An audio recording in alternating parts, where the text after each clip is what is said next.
monde. Je suis Inbar Bonjour. Zinc, la directrice de l'Association des maires et présidente de communauté des Pyrénées-Atlantiques. Je vous souhaite à tous la bienvenue. Je suis ravie Merci. de vous accueillir. Normalement, vous êtes 98 inscrits. Peut-être qu'au fil de l'eau, certains d'entre vous viendront. Je vous informe juste que cette vidéo sera enregistrée et ensuite republiée sur les chaînes YouTube de la FIP 64 et de la DM 64. Donc ça, c'est si vous souhaitez couper vos caméras et revenir après, il n'y a pas de souci. Ça, c'était uniquement organisationnel, mais sinon, je suis ravie de vous accueillir tous. En partenariat avec la Fibre 64, nous avons souhaité organiser cette réunion en vidéo pour vous informer des problématiques sur les réseaux de télécommunications filaires dans les Pyrénées-Atlantiques et les bons acteurs. Vous êtes beaucoup sollicités, parfois aussi par vos administrés. L'important pour l'Association des maires, justement, dans cette mission qu'elle a d'informer, de former les élus, c'est aussi de leur transmettre les bons acteurs. Et c'est pourquoi il nous a semblé de démarrer aussi la longue chaîne de visio qu'on aura avec l'Association des maires à vous proposer tout au long du mandat, et de débuter avec la Fibre 64. Et je laisse la parole sans plus tarder à Emmanuel Dinciard, le directeur de la Fibre 64. Merci. Merci Inbar. Bonjour. Merci Bonjour. à tous de votre présence. Merci à l'ADM également d'avoir pensé en nous pour animer ce webinaire. Un webinaire, tu l'as dit, qui est enregistré.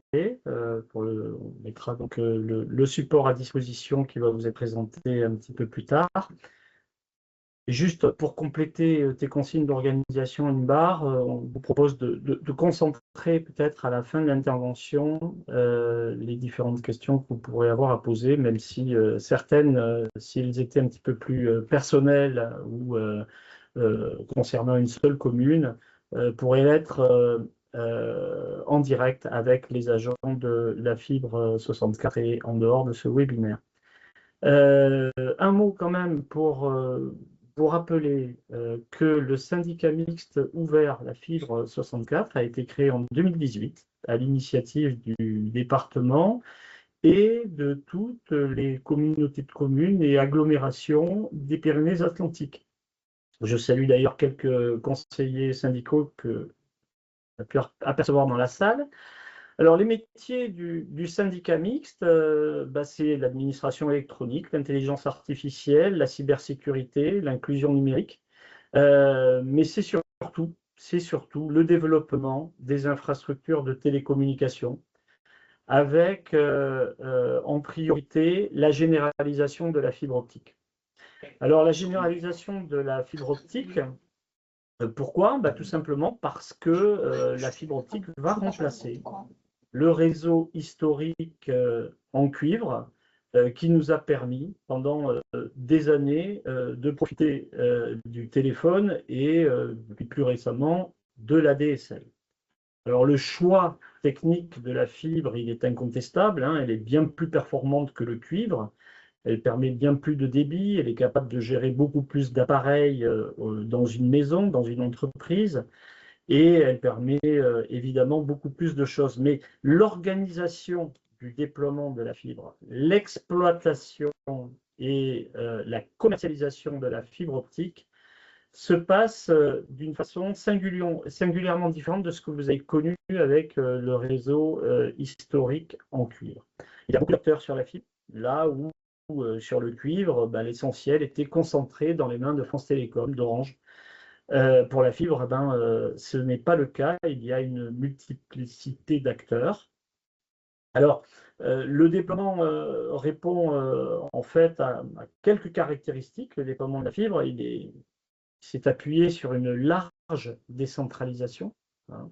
Vous voyez assez peu l'État intervenir dans le déploiement de la fibre optique, en tout cas d'un point de vue opérationnel. Il y a un large recours au secteur privé, et ce secteur privé a des habitudes de sous-traitance en cascade, ce qui fait que parfois sur le terrain on est un petit peu perdu, on ne sait pas à qui on a affaire. Alors quelques vertus tout de même à ce mode opératoire de déploiement de la fibre, c'est que le déploiement a été relativement rapide, hein, en 10 ans la fibre a largement progressé partout en France. essentiellement parce qu'on réutilise des infrastructures qui existaient déjà. Et puis l'autre caractéristique, c'est le fait que ça fait assez peu appel à l'argent public pour le déployer, ce service nouveau d'Internet à très haut débit. Donc encore une fois, on est vraiment très loin de ce que l'on a connu avec France Télécom, où c'était une entité publique qui s'occupait de tout.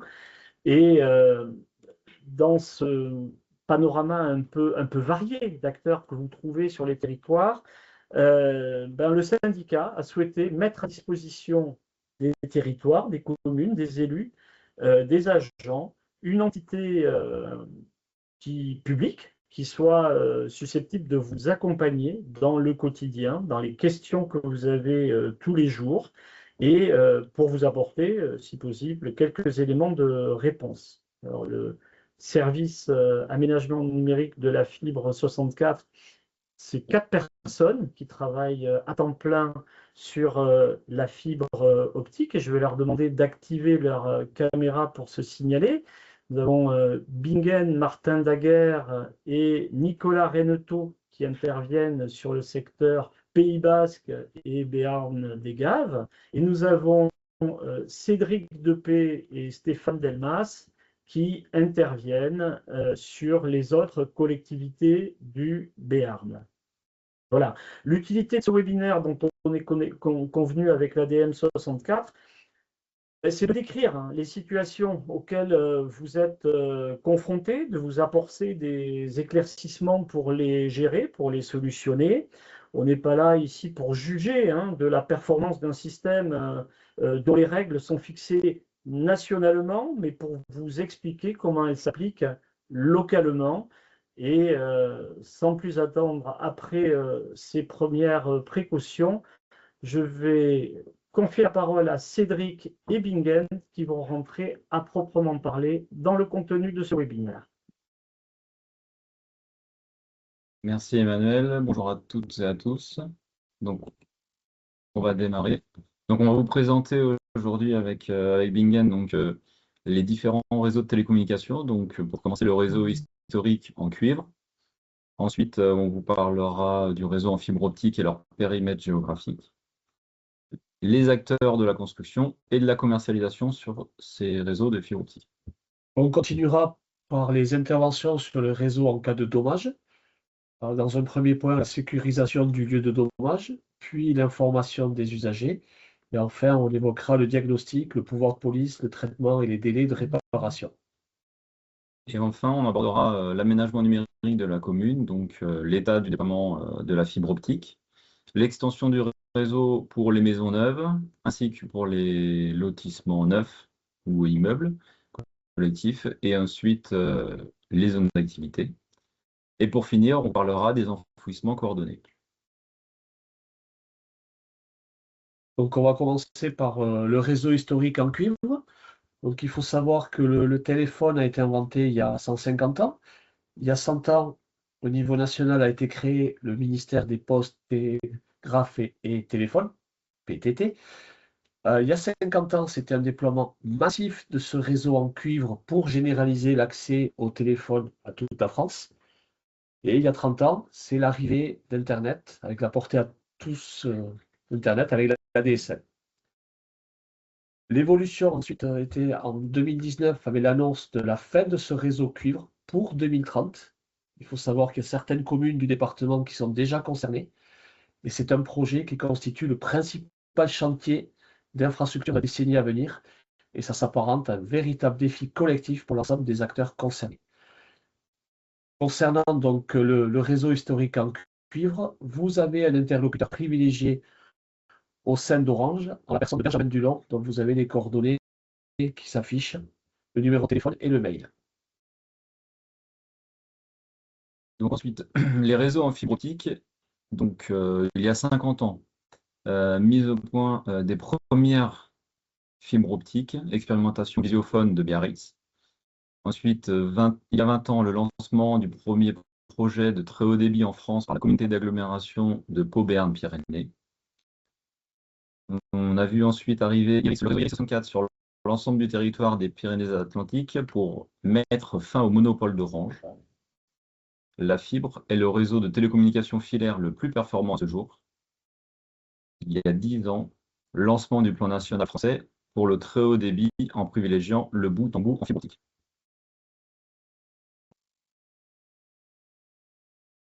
Donc maintenant, on va traiter des différents acteurs qui interviennent dans la construction, l'exploitation ainsi que la commercialisation du réseau de fibres. Donc, on a tout d'abord les opérateurs d'infrastructure qu'on appelle OI.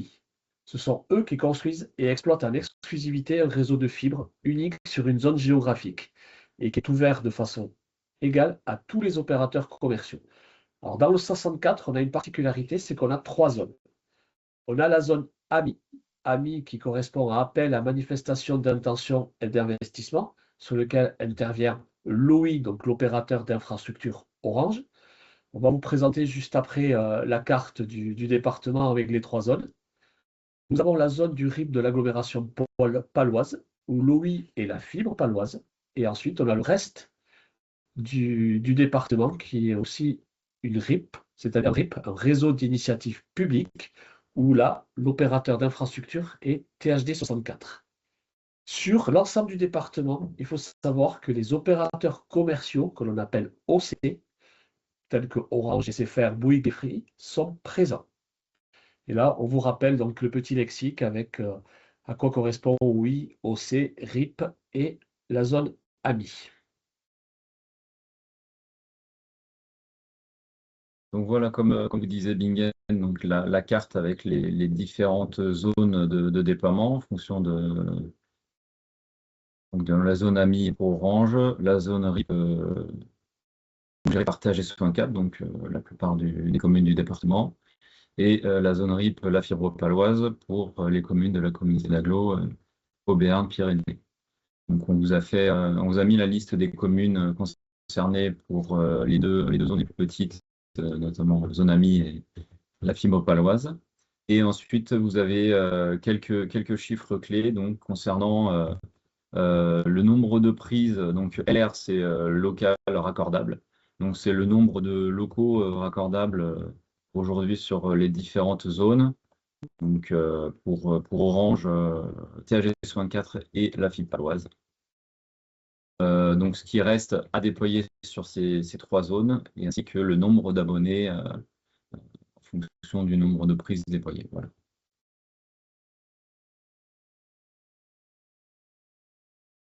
Donc maintenant, on va traiter de la sécurisation du lieu d'endommage. Il s'avère, et dernièrement, on a eu des tempêtes qui ont endommagé le réseau de télécommunications. Donc, dans un premier temps, il faut pouvoir distinguer le réseau ADSL et le réseau de fibre optique qui sera détaillé un peu plus tard. Les dommages. Il y a plusieurs types de dommages. Vous pouvez avoir un dommage à bord de chaussée, sur trottoir, sur accotement, qui ne gêne pas la circulation. Dans ce cas-là, vous mettez une signalisation adaptée du style panneau danger pour prévenir les usagers de cette petite gêne. Il peut y avoir une gêne un peu plus importante où le réseau endommagé se situe sur la chaussée. Là, il faut voir si dans la mesure du possible, on ne peut pas repousser ce danger sur l'accotement ou dans autre cas, on met en place un alternat afin de réguler la circulation. Si le dommage entraîne un blocage de voie et que le rétablissement de la circulation est absolument nécessaire, il faut donc voir avec l'exploitant concerné, l'OI, la possibilité de pouvoir couper les câbles pour rétablir la circulation. Dans le cas où il y a un danger à la personne, le réflexe, c'est d'appeler les secours. Alors, tout ce qui est déclaration du dommage auprès de l'exploitant va être présenté juste derrière cette diapo. Donc,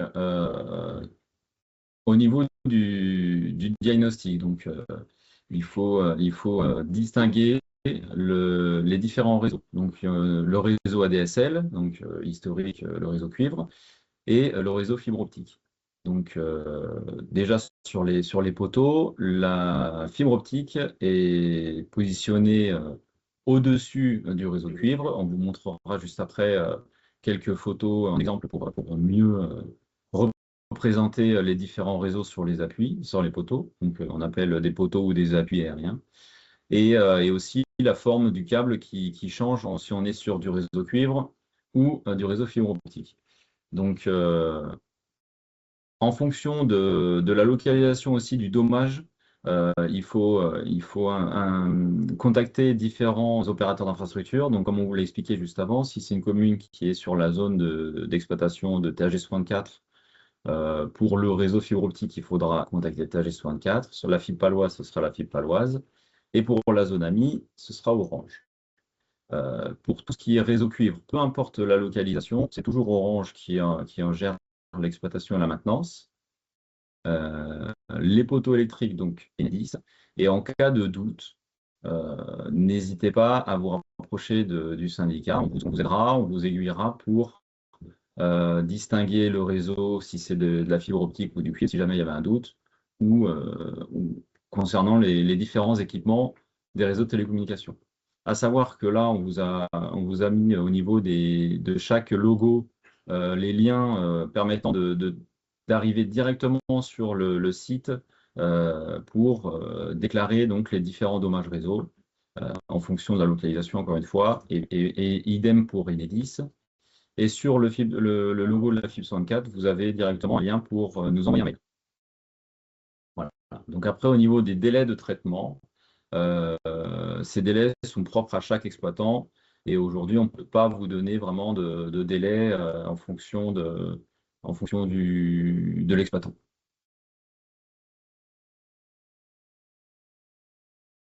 Donc ici, sur cette diapositive, donc, nous avons trois photographies. Celle de gauche montre le réseau fibre qui se situe au-dessus, souvent fixé au niveau d'un T, fixé sur un appui. On appelle ça la nappe de fibre. Juste en dessous, vous avez donc la nappe du réseau ADSL et l'appui. Donc l'appui, dans ce cas-là, c'est un appui orange. La nappe ADSL, ce sera à orange, aussi qu'il faudra faire la déclaration. Et vous avez pour la nappe fibre, en fonction donc, de l'opérateur d'infrastructure, Louis, soit THD64, soit orange, soit la fibre paloise. Autre distinction entre les câbles de fibre et les câbles d'ADSL. Donc les câbles de fibre qui sont au-dessus, vous voyez, ils ont une forme de rhombe, tandis que les câbles d'ADSL sont plutôt en forme de 8. Donc ça permet de différencier les deux. Il y a une autre distinction, c'est les attaches, les fixations sur ces poteaux. Vous voyez, la fixation fibre au-dessus, c'est un serpentin qui entoure le câble, tandis que pour la fixation ADSL, ce sont plutôt des pinces.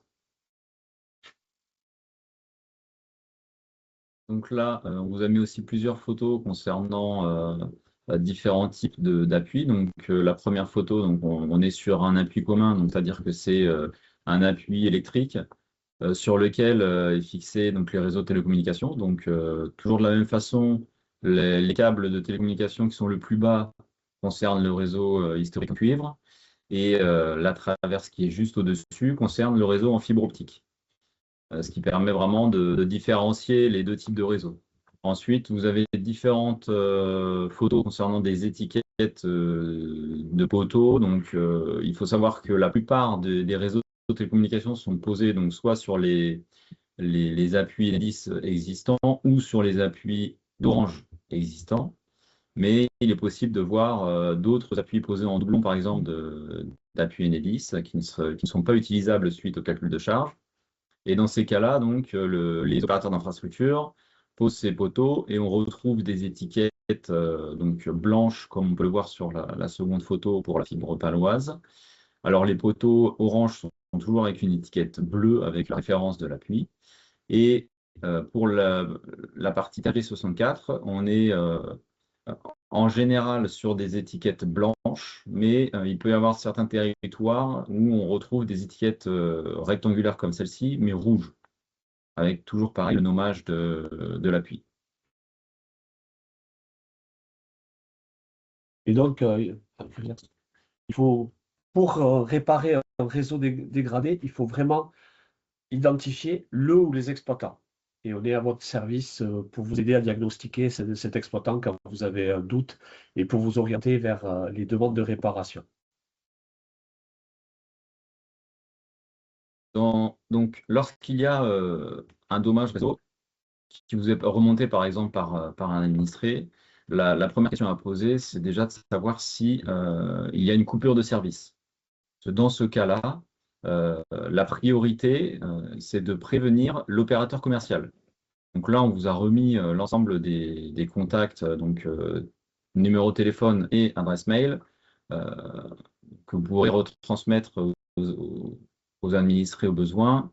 Il faut vraiment contacter l'opérateur commercial dans un premier temps lorsqu'on a une coupure de service.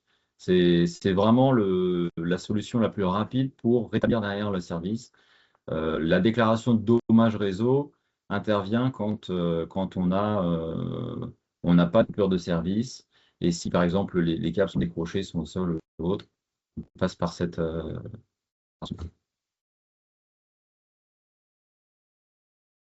On va maintenant évoquer l'état du déploiement de la fibre optique sur l'ensemble du département. Donc là, on vous présente un tableau avec en première colonne les différents opérateurs d'infrastructure, donc THD 64, la fibre paloise et Orange.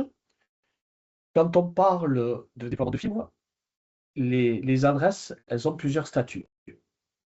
Le premier, c'est cible, c'est-à-dire qu'elles ont été identifiées pour être raccordées au réseau de fibre optique. Ça, c'est la cible à atteindre par chaque opérateur d'infrastructure. Donc sur THD 64, à ce jour, on est sur 257 234 locaux à raccorder.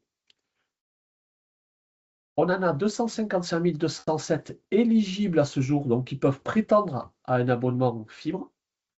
Il y en a 2027 en cours, ce qui fait que l'achèvement est de 99,2% sur le périmètre de THD 64. Vous avez également les mêmes chiffres pour les autres opérateurs, la fibre paloise qui est à 99,6% et Orange sur la zone AMI qui est à 97%. La colonne suivante correspond aux abonnés, c'est-à-dire au taux de pénétration qu'il y a eu d'abonnements pris sur chaque territoire. Donc, sur les 255 207 locaux raccordables, sur la zone de THD 64, il y a 146 971 abonnés, ce qui représente 57,6% de taux de commercialisation. Sur la fibre paloise, on est à 59,8% et sur la zone AMI d'Orange, on est à 70,3%. Il faut savoir qu'un réseau n'est jamais totalement achevé. Il y a de nouveaux bâtiments qui se construisent, des syndics ou des propriétaires qui refusent ou qui ne donnent pas suite à la proposition d'installation d'équipements de raccordement dans les parties communes. Il faut savoir que dans les immeubles ou ce qu'on appelle les VTL, verticalité, tout ce qui est immeuble de plus de 4 locaux, il faut une convention. La convention, donc, elle doit être établie entre le syndic et l'opérateur d'infrastructure. Elle doit être validée à l'Assemblée générale, ce qui fait que des fois, il y a du retard aussi. C'est pour ça qu'il y a ces ajustements de chiffres qui ne permettent pas d'avoir un pourcentage d'achèvement à 100%. Il faut savoir aussi qu'il peut y avoir des cas d'échec de raccordement, pour lesquels des ajustements techniques sont parfois nécessaires. Donc, il existe aussi un autre terme, il s'agit des zones dentelles. Donc, ces zones dentelles, il s'agit en fait de frontières. Donc, au niveau des frontières des réseaux en fibre optique, celles-ci n'obéissent pas aux limites administratives des communes. Dans certains cas, le déploiement du réseau en fibre optique a été réalisé à partir des infrastructures existantes les plus proches. On peut l'avoir en multifenêtre. Ces cas sont identifiés et recensés, ce sont des zones dentelles. C'est sur l'écran qui est partagé. Donc là, on vous a mis les différentes communes qui sont concernées. Donc on en a, donc c'est des zones dentelles qui sont identifiées. Donc pour le premier point avec la zone AMI, donc la zone AMI est à 64. Vous avez aussi la même chose avec le département 65, où il y a un déploiement qui est fait de ce côté avec Orange aussi. Vous en avez entre THD 64 et la fibre paloise. Et ensuite, des particularités avec la zone de Quintoa, limite du repel des Aldudes avec le territoire espagnol, et très ponctuellement quelques habitations limitrophes des Landes et du Gers qui peuvent être concernées.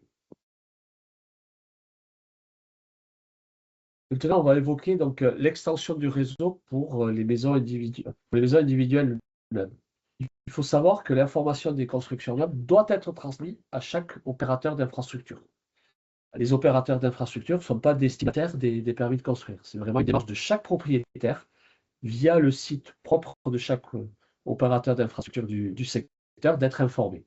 Donc là, on vous a mis des QR codes pour chaque opérateur d'infrastructure, mais si vous cliquez sur l'image, vous aurez également le lien.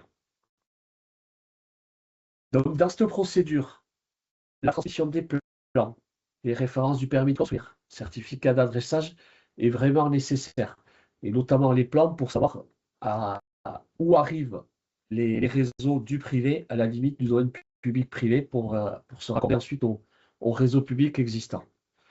Il faut savoir que la fibre 64 et THD 64 cofinancent l'extension du réseau sur le domaine public pour des maisons neuves individuelles sur le périmètre de THD 64. Donc, les travaux en domaine privé restant à la charge du privé. Donc ensuite, ce second slide concerne donc la même chose, la déclaration mais pour le coup de lotissement ou d'immeubles collectifs neufs. Donc on vous a mis également donc, des QR codes et en cliquant sur les images, vous retrouverez les liens pour aller déclarer ce type de construction neuve, donc quand il s'agit uniquement de collectifs. Mais il faut savoir aussi que depuis 2016, les aménageurs sont dans l'obligation d'établir un réseau de fibre optique assurant la desserte de chacun des lots à bâtir ou de chaque logement. L'infrastructure télécom et le pré-câblage à l'intérieur du lotissement ou de l'immeuble collectif sont donc à la charge de l'aménageur.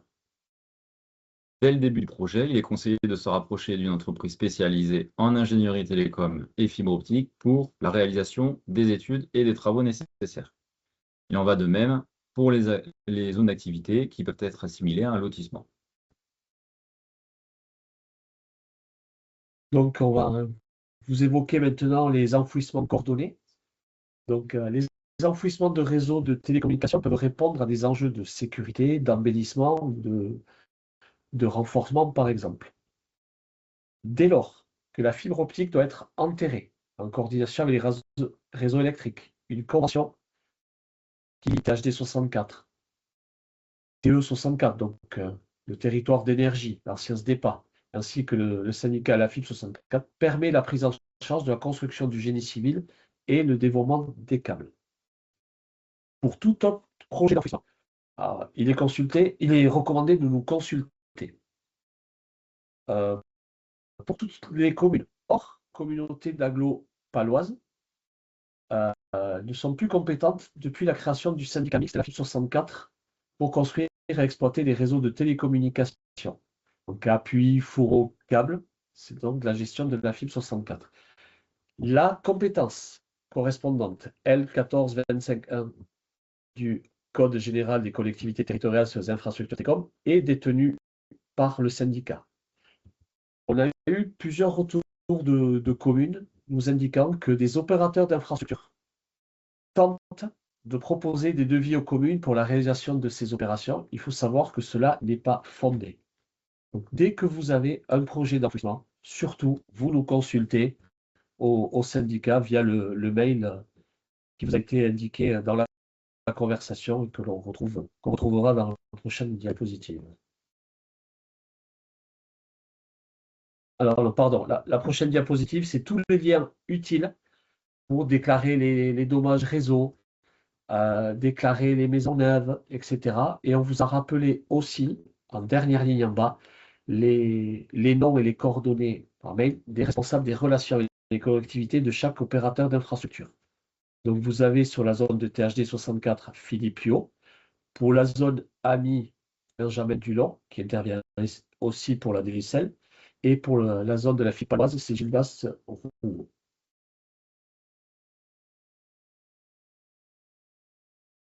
Merci à tous. Donc là, vous retrouvez également donc, les coordonnées du syndicat, donc l'adresse mail, le numéro de téléphone, pour nous joindre pour toute demande.